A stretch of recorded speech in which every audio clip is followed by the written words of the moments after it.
क्या आपको पता है कि आप 50,000 से लेके 1 लाख तक आप ऐसे ही कमा सकते हो सिंपली।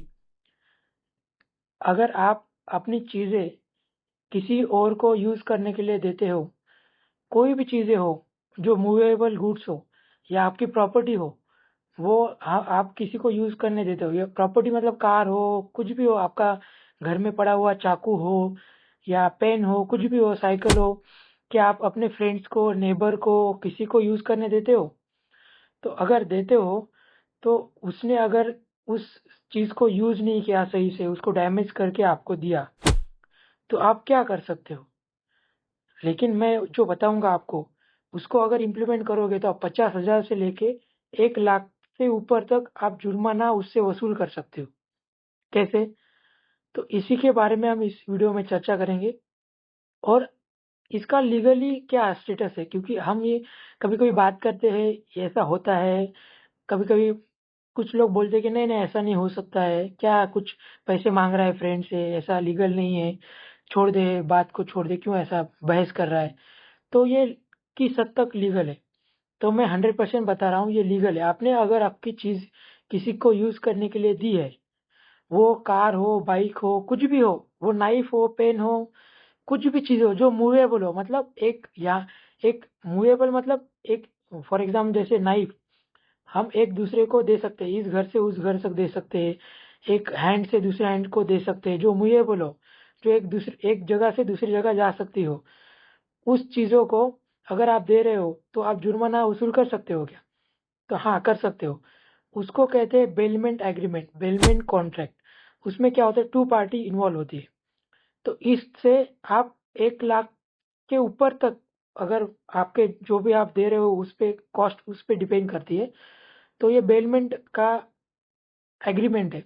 तो इसी के बारे में हम इस वीडियो में चर्चा करेंगे।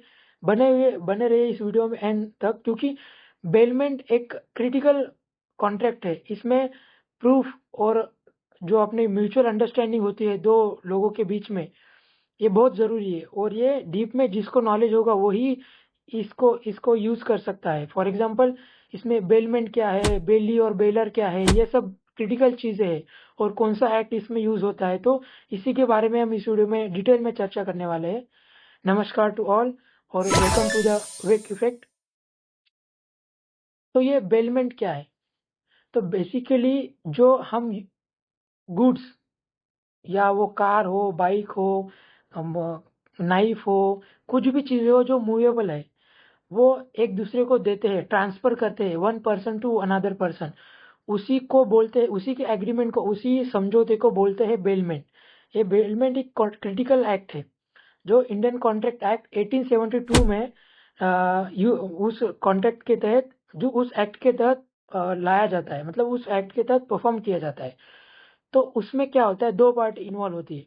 अगर आप किसी को गुड्स दे रहे हो, मतलब आप कार दे रहे हो, तो एक देने वाला होता है और एक लेने वाला होता है, करेक्ट? सिंपल तरीके से बताता हूँ।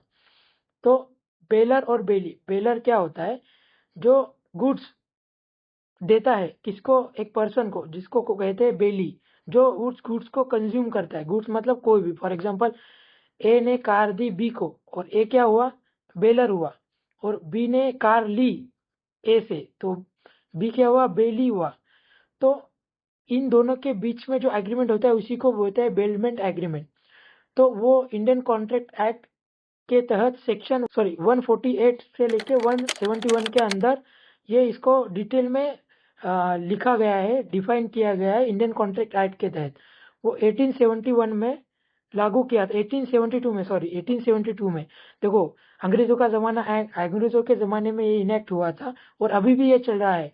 भारत को आज़ाद हुए करीबन 70 ईयर्स के ऊपर हो गया, फिर भी एक ये जो एक्ट है अभी भी चल रहा है, जो रोबस्ट तरीके से चल रहा है कह सकते हैं, क्योंकि लॉ अभी इसको फॉलो कर रहे हैं लोग। कई तरीके से इसको कोर्ट के सामने भी लाया जाता है, कुछ कंप्लेंट भी करते हैं, लेकिन ये यूज़ हो रहा है, अभी भी यूज़ हो रहा है, अभी के समय में भी ये यूज़ हो रहा है। तो इसमें बेलर के क्या रिस्पॉन्सिबिलिटी होती है, क्योंकि ज़्यादातर क्या होता है कि अभी आपके नेबर ने आपको नाइफ मांगा कुछ कटिंग करने के लिए, लेकिन क्या होता है उसका मिसयूज होता है। फॉर एग्जाम्पल आपने कार दी एक अपने फ्रेंड को यूज करने के लिए कि उसने बताया कि मुझे घर पे जाना है, मुझे कार दे दो, मेरी फैमिली को लेके मेरे गाँव जाना है। तो कॉन्ट्रैक्ट क्या हुआ, मुझे कार चाहिए, मुझे फैमिली को लेके गाँव जाना है। लेकिन मिसबिहेव क्या हो गया, जिस फ्रेंड ने क्या किया उस कार से कुछ मिसकंडक्ट कर दिया। फॉर एग्जाम्पल उस कार से लेके किसी को ठोक दिया, किसी का मर्डर कर दिया, या मर्डर कॉन्स्पिरसी में उस कार का इन्वॉल्वमेंट हो गया। इन्वॉल्वमेंट हो गया मतलब वो कार जो है वो किसी मर्डर में इन्वॉल्व हो गई, या जाना था गाँव लेकिन गया कुछ दूसरे गाँव में ही उसको यूज़ करने के मतलब के फ्रेंड को जाना था गाँव, लेकिन वो उस कार को ले गया दूसरे गाँव और वहाँ पे मिसकंडक्ट कर दिया। तो उस समय में क्या हो गया, वो बेलमेंट एग्रीमेंट क्या हो गया, मतलब वो इल्लीगल हो गया, क्योंकि आपके फ्रेंड ने क्या किया, कहा था कि मुझे उस कार में मेरे फैमिली को मेरे गाँव पे लेके जाना है, लेकिन उसके ये कांड कर दिया, सब फकांड हो गया। तो अभी क्या करें, मान लो दूसरा एग्जांपल समझाता हूँ। आपके नेबर ने आपसे नाइफ मांगा किसी वेजिटेबल कटिंग करने के लिए, और बकलोलवा ये हो गया कि उसने किसी और आदमी को ही कट कर दिया, उसका मर्डर कर दिया। न वो वेजिटेबल काट रहा है, वो सीधा मर्डर कर रहा है। तो एग्रीमेंट क्या था कि मुझे वेजिटेबल कट करने के लिए नाइफ चाहिए, लेकिन उसने क्या किया, मर्डर कर दिया, किसको काट दिया। तो ये तो इलीगल हो गया है ना, इलीगल है क्योंकि एग्रीमेंट ब्रीच हो गया। आप बेली और बेलर के बीच में जो भी कन्वर्सेशन हुआ था वो अप टू द मार्क नहीं था, मांगा था किसी और पर्पज के लिए और कांड कर दिया किसी और पर्पज के लिए। तो इसमें सेक्शन 151 क्या कहता है, 151 जो इंडियन कॉन्ट्रैक्ट एक्ट 1872 में जो आया था, उसमें क्या कहता है कि अनरीजनेबल केयर मतलब जो पर्पज के लिए आपने उस व्यक्ति से जो भी गुड्स लिया है उसी पर्पज के लिए बेली की रिस्पॉन्सिबिलिटी, बेली मतलब जो कंज्यूम कर रहा है उस गुड्स को, उसकी रिस्पॉन्सिबिलिटी है कि उसी को उसी पर्पज के लिए उस गुड्स को यूज करना है। मतलब आपने चाकू लिया है, नाइफ लिया है, तो वेजिटेबल कट करने के लिए ही उसको यूज करना चाहिए, उसको बोलते हैं रीजनेबल केयर। ये बेली की रिस्पॉन्सिबिलिटी है। और सेक्शन 154 के तहत अनऑथोराइज यूज मतलब जैसे मैंने बताया कि कार ली थी मेरे गांव जाने के लिए, मतलब उस फ्रेंड को गांव जाने के लिए, लेकिन वो मर्डर में इन्वॉल्व हो गया, उसकी कार मर्डर में इन्वॉल्व हो गई। और फॉर एग्जांपल जो नाइफ लिया था वेजिटेबल कट करने के लिए, उसको यूज कर रहा है मर्डर करने के लिए, तो ये अनऑथोराइज यूज हो गया ना। तो ऐसा कुछ होता है तो सेक्शन 154 जो इंडियन कॉन्ट्रैक्ट एक्ट है उसके तहत आपको उसको कोर्ट तक ले जा सकते हो, और अप टू 550,000 के अब ऊपर आप उससे जुर्माना ले सकते हो, क्योंकि ये अनऑथोराइज यूज हो गया। तो यही होता है बेलमेंट एक्ट, और यही क्रिटिकल होता है क्योंकि हमारी निजी जिंदगी में और कॉमन लाइफ में और क्या बोलते हैं उसको, अगर सोशल लाइफ में ऐसे कॉन्ट्रैक्ट होते रहते हैं, मिसबिहेव होता है, मिसट्रस्ट भी होता है कभी कभी। तो ये इस चीज़ों का, क्योंकि मूवेबल गुड्स एक ही नहीं है, एक नहीं है, दो नहीं है, बहुत सारे हैं। हम रेगुलर जिंदगी में हर उस दौर से गुजरते हैं जहाँ पे इस कॉन्ट्रैक्ट बेलमेंट एक्ट का इन्वॉल्व होता है। तो ब्रीच ऑफ बेलमेंट एक्ट, हाँ इसमें प्रोज एंड कॉन्स भी है, क्योंकि क्या होता है कि जब आप कार किसी को दे रहे हो तो बेलर की रिस्पॉन्सिबिलिटी होती है, बेलर मतलब जो उस कार को ओन करता है, जिसकी वो प्रॉपर्टी है, उसकी रिस्पॉन्सिबिलिटी होती है कि बेली को मतलब जिसको वो कार दे रहा है उसको बोलने की रिस्पॉन्सिबिलिटी होती है कि हाँ मेरे कार में ये डैमेज है, मेरे कार में ये प्रॉब्लम है, मेरे कार में ब्रेक सही से नहीं चलता है, मेरे कार में 500 स्पीड तक अगर आप उसके ऊपर जाओगे तो एक्सीडेंट हो सकता है, ये सब आपको बताना पड़ेगा, क्योंकि ये बेलर की रिस्पॉन्सिबिलिटी होती है।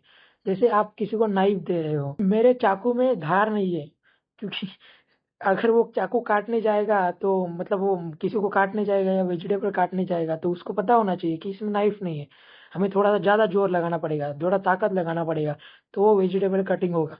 तो ये बेलर की रिस्पॉन्सिबिलिटी है कि मेरे प्रोडक्ट में, मेरे प्रॉपर्टी में ये प्रॉब्लम है।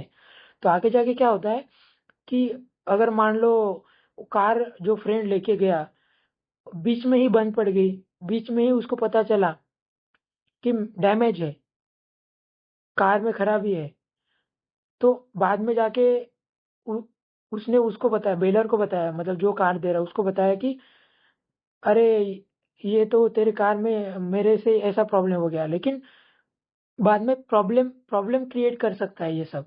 इसकी वजह से बेलर की रिस्पॉन्सिबिलिटी है कि जो भी लूपहोल्स है उसके प्रॉपर्टी में उसको बताए, ताकि मिसअंडरस्टैंडिंग ना हो। यही इम्पोर्टेंट है। अगर ये सब में कुछ प्रॉब्लम होता है, एग्रीमेंट में कुछ, पहले तो एग्रीमेंट उसको सही से लिख के लो, उसको नोटेट करके लो या कहीं पे भी लिख के लो, जैसे व्हाट्सएप में। अभी इंडियन जो आईटी एक्ट है, तो जो इंडियन इंफॉर्मेशन टेक्नोलॉजी एक्ट है, उसके तहत आप डिजिटली भी इसका एग्रीमेंट बनवा सकते हो। ये कोर्ट में वैलिड कर दिया गया है।